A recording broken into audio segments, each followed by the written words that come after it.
gözlerini, sənə baxan bu gözlərimdən. İcazə ver baxışın nəfəs almağa səbəb olsun. Qələmin məndən yazsın yaşayım sözlərində. Yazılan sətirlərin qaranlığıma səhər olsun. Bəlkə də belə bilmirsən səni necə sevdiyimi. Bax üzümə görəcəksən sən sevginin izlərini. Ürəyim doluq daşır, yaxşı bax və düşün daşın. Elə belə bilib keçmə sənə var olan hisslərimi. Neylərəm dünyanı sən olmasan yanında. Neylərəm axtarım sevgi yollarında.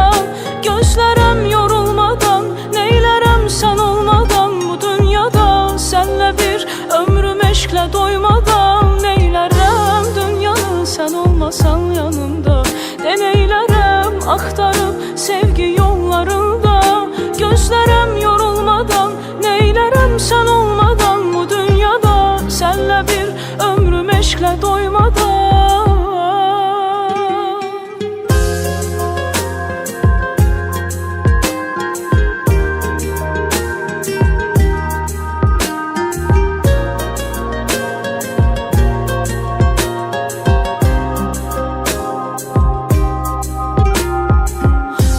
Sönsün bu qəlbimin səninlə alovları. Yaşamağı sən öyrət mənə həyatın arınların. Qorusun qanadların eşq önündə ayaq yalın. Qaçaram sənin ürəyinə mən yarımam sənin yarım. Bəlkə də belə bilirsən səni necə sevdiyimi. Bax üzümə görəcəksən sən sevginin izlərini. Ürəyim dolub daşır, yaxşı bax və düşün daşın. Elə belə bilib keçmə sənə var olan hisslərimi.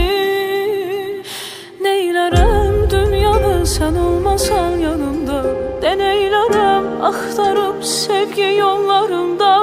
Gözlərəm yorulmadan, neylərəm sən olmadan. Bu dünyada sənlə bir ömrüm eşqlə doymadan. Neylərəm dünyanı sən olmasan yanımda. Neylərəm axtarıb sevgi